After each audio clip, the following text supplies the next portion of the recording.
favorite man in the metal industry completely, in the whole industry, music, behind the scene, front the scene. You do a lot of things, Mr. Dave Mustaine, and I'm so glad to see you again. How you been? I'm good. How are you? I'm always good. Always good. Tired from the signing? No, actually, this is something I really enjoy because it's a chance for me to meet the fans. You know, I don't get to really talk with you guys when we're on stage, and because I live a kind of private life, I don't really get a lot of interaction with the fans. So this is something that I personally really look forward to. Sometimes it's a bit awkward because, you know, people will ask for stuff, and because there's, you know, several hundred people waiting to get an autograph or something, you know, I can't stop and listen to really long story or something like that. But I just love meeting our fans so much. No, I watch you. I mean, I always butt in the line, and I get in there to get my autograph of the year. I stay in line. I cut in the line though. I'll tell you the truth. But yeah, me bad girl. But I see you, and you really care about your fans. I mean, I see people in wheelchairs. You get up and you go to them, and that means a lot to them, you know. Well, and there's two reasons why I do that with the people that are in wheelchairs. One, they're handicapped, so they're disadvantaged, and I want to let them know that they're really not disadvantaged, and that it's just a matter of their mind, and that they can do anything, whether they want to or not, and that's their choice. And then the other thing is why they're in the chair. If they're wounded warriors and they've sacrificed their life and limb to protect us so that we can have something as great as NAMM show, where we can have liberty and freedom and come here and hang out with all of our fans and friends and stuff, damn right I'm going to get up and thank them, especially when they've lost a limb. And you usually, when you see somebody in a wheelchair, they're in there for a reason. Yeah, it's good that you care. I love that. Caring is always good.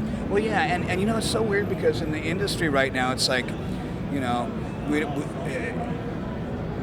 care about our fans, but in society right now, there's this weird thing where they're trying to make veterans look like they're bad people. You know, if a guy's going to go out, or gal, and sacrifice their life and their flesh and blood to make me safe at night, you're damn straight I'm going to thank him. And I thank him all the time. I've given up my seat in airplanes. I fly, you know, usually I fly first class, and I've given up my seat for military guys before. It's just the right thing to do, man. You're going to protect me, I'm going to take care of you. I mean, seriously, knowing Dave for a few years, and obviously being a big fan since I was a little, well, not that little girl, but 16, he's the nicest guy you will ever meet. So, I mean, hands down, I've never seen anything. She's lying. But no. What I'm trying to say is that if something needs to be done right, it's got to get done right. Everybody should get upset about that. But right. if that's not the case, you are the nicest guy and humble, and you actually care about people. So that's very. I really love that, because I like to try the kids in the Middle East with their problems over there and music. So we're not all as fortunate around the world, and heavy metal music. You know, whether it's a kid that's from Persia or somebody who's from, you know, Korea, whether north or south, or even in you know, some of the other troubled hotspots. I met an Iranian fan today. I met a Lebanese fan today. You know, and when you think about the fact on the outside, our nation is not really happy with the way things that are going on in those nations right now. But us, music, Megadeth especially, we transcend those political weirdness, and it's about the music and the love for music, and we don't care where you're from or what you do.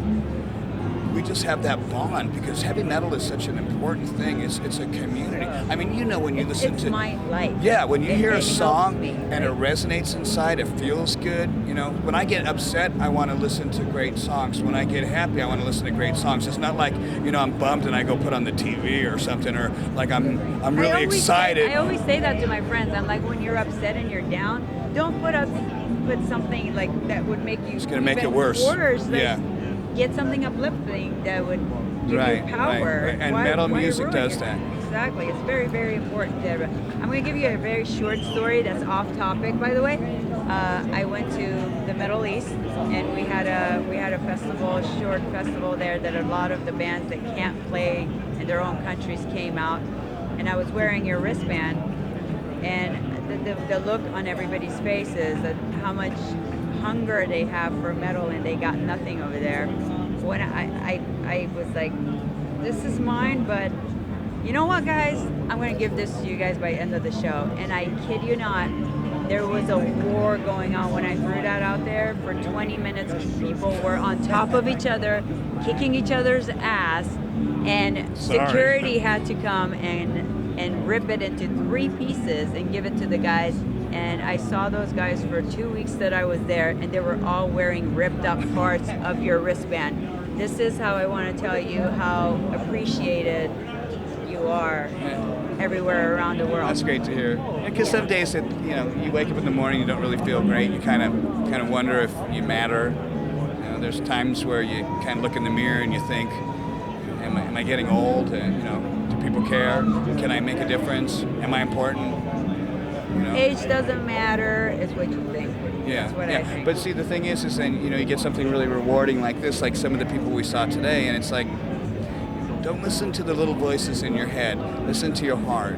And when I turn on metal music, regardless of who it is, and the voices in my head are drowned out. So that's a good thing. That's an amazing thing. Let's get to your guitars, since we are at the Dean booth, and I'm back at the Dean booth sitting here for the first time after like 3 years. And what an honor with you. We have some of your guitars right here.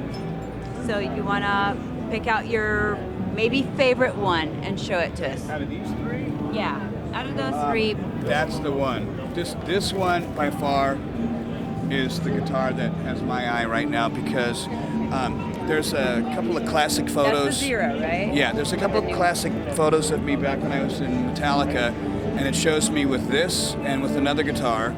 So I've always been drawn towards the Explorer body. And this guitar, as you can tell, is the Gibson Explorer on steroids, because the sharpness of the lines, the color of the wood, the binding, the fretwork, the way that the tuners are set up, the way that the string tension is. And I love the curly maple top. Yeah, it's just really amazing. Plus, when you add to all that stuff the thought process that went behind it, because I wanted to use my pickups with my Seymour Duncans with the Dean stuff, and we needed to make sure that everything mathematically worked out. So to me, this guitar is. It's a weapon. It's not like something that you go and you make pretty music with. Of course you can, but when I'm standing on stage, I want something that I know if I get in trouble, like Ted Nugent used to say, I can stop a charging rhino at 100 yards. You know what I mean? And this thing will stop Ted Nugent's guitar. It's a battle, Ted.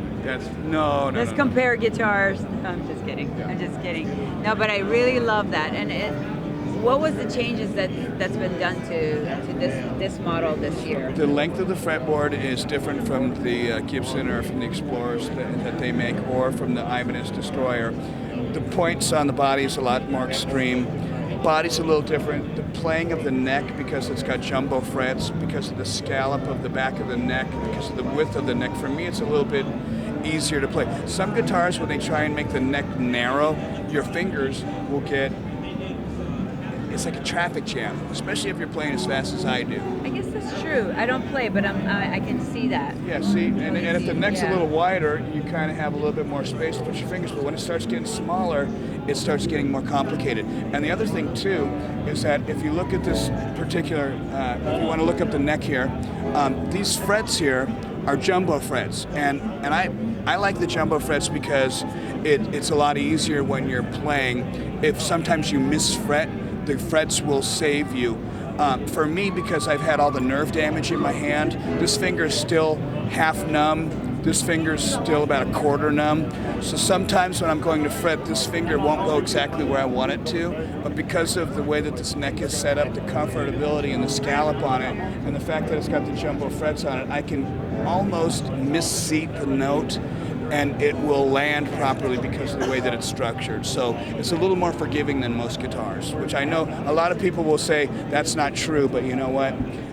I wonder if people are going to believe the person that says it's not true, or they're going to believe me. Yeah, exactly. So whatever you say, if that's negative.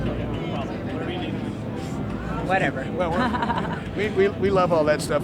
We like the fact that people are talking about it, but you gotta try it to see it. Exactly. And then we got The you know what? I love this color. yeah, it's pretty. I'm in love with this color. It's amazing. I just did an interview a couple days ago with our friend Ricky Warwick from the Almighty, the guy that's in Black Star Riders right now, that actually was singing for Phil Lynott and Thin Lizzy, and we had done something. It was called Metal Head to Head, and basically Ricky and I talking, and because he's like kind of a rock guy and I'm a metal guy, we had that opportunity to talk together, and I played this exact guitar during the footage for Fuse. He played an acoustic, and the cool thing about it was when you look at this guitar, I mean, this is a serious guitar. You look at that wood, you look at the color combination, the gold, the red, the black, the chrome. It's just, everything works really well together. Now personally, for me, I like guitars that get dirty. This guitar was spotless before I picked it up. Now it's all fingerprinted, so all you criminals that want to steal my thumbprint, Sorry, it's here. I can't clean it up. I would just scratch it. No.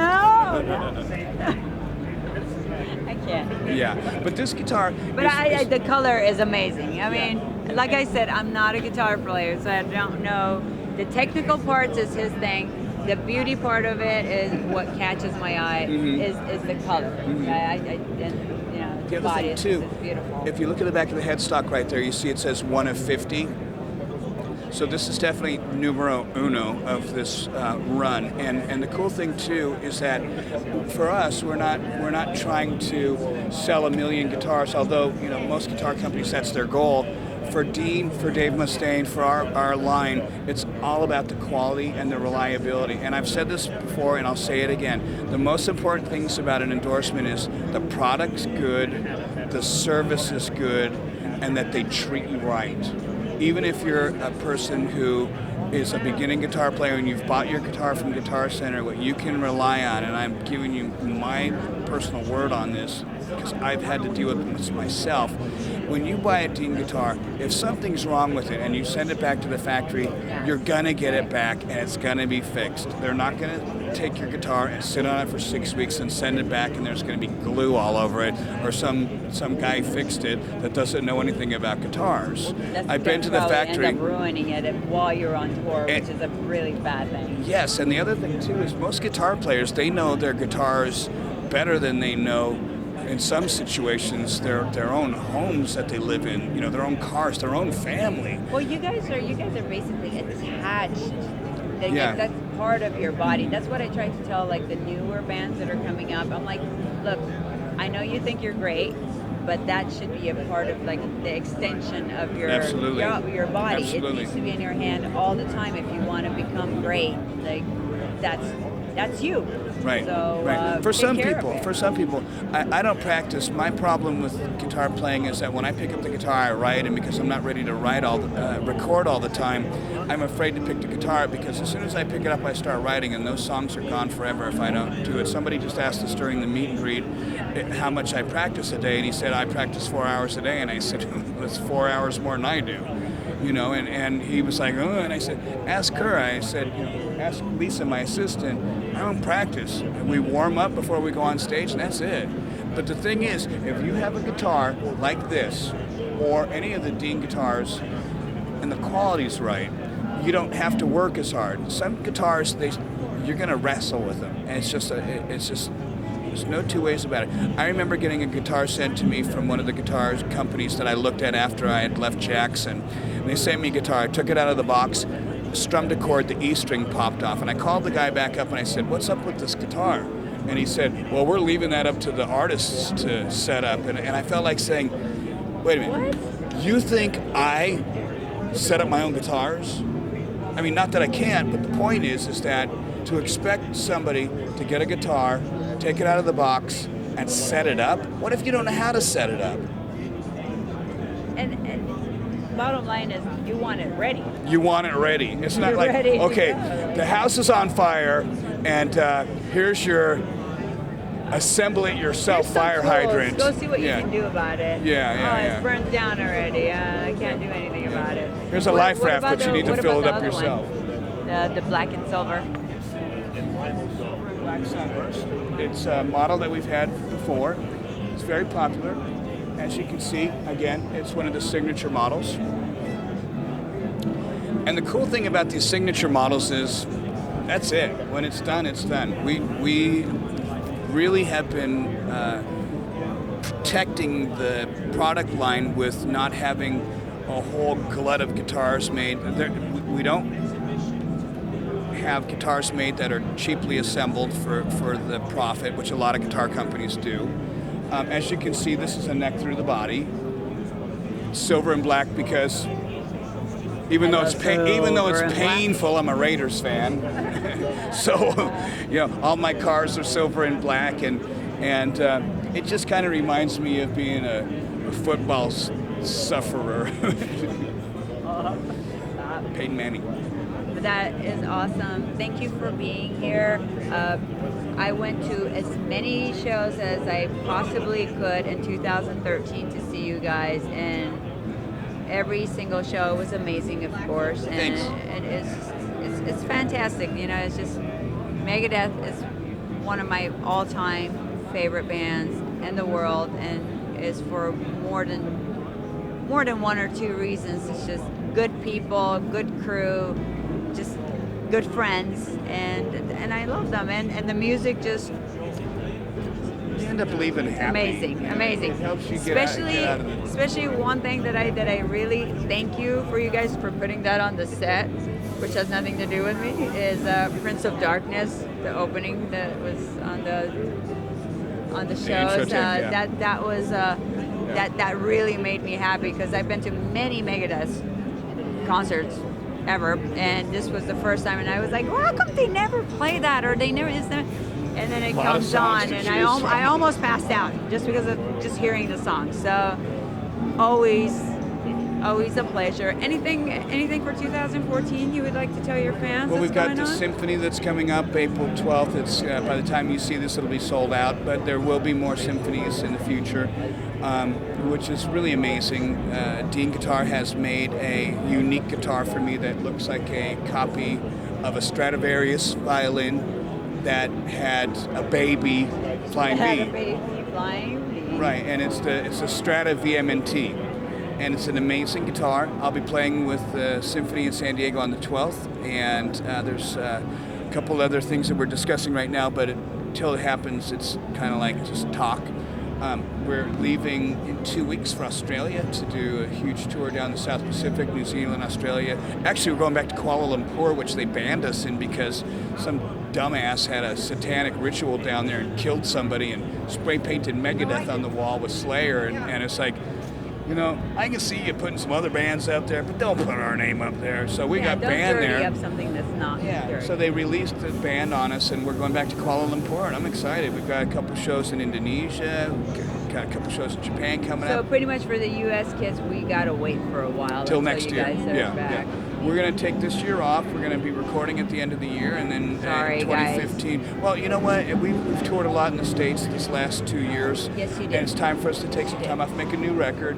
And the rest of the world, I mean, we're an international band. We're not just an American band. And that's the thing that cracks me up with a lot of bands that, they act like they're really like, oh man, I'm so bitching because they're big in America. You know what? There's a whole world out there. When you've traveled the world and you've become big around the world, then you got a right to start acting cocky. But and it's still a lot of work. I mean, after all these years, just keep running into people in the airport and traveling, things water, like that. parasites, food. Even when I'm on, people might recognize me in an airport. They'll be like, oh, I saw Mustaine come over, and he was like... They call you Mustaine? No. They're like, we saw Mustaine at the airport, and he was like with his glasses, and he was trying to hide, but I still went up to him and got a picture. I'm like...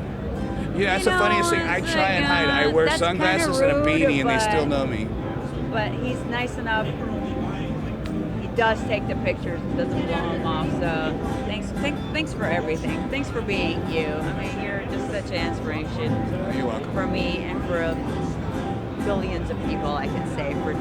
Thanks. So we're gonna sign out over here at Dean booth and get him something to drink, a cup of water or something. Because we've been talking, brought him up from the signing, so it's time to take off. You guys keep rocking and follow them on their website to keep track of the tour dates and what's going on, because they always have new stuff on their website. And sign up on their website so you can get the emails to come to you telling you what to do and where they're at. See you guys later. Thank you.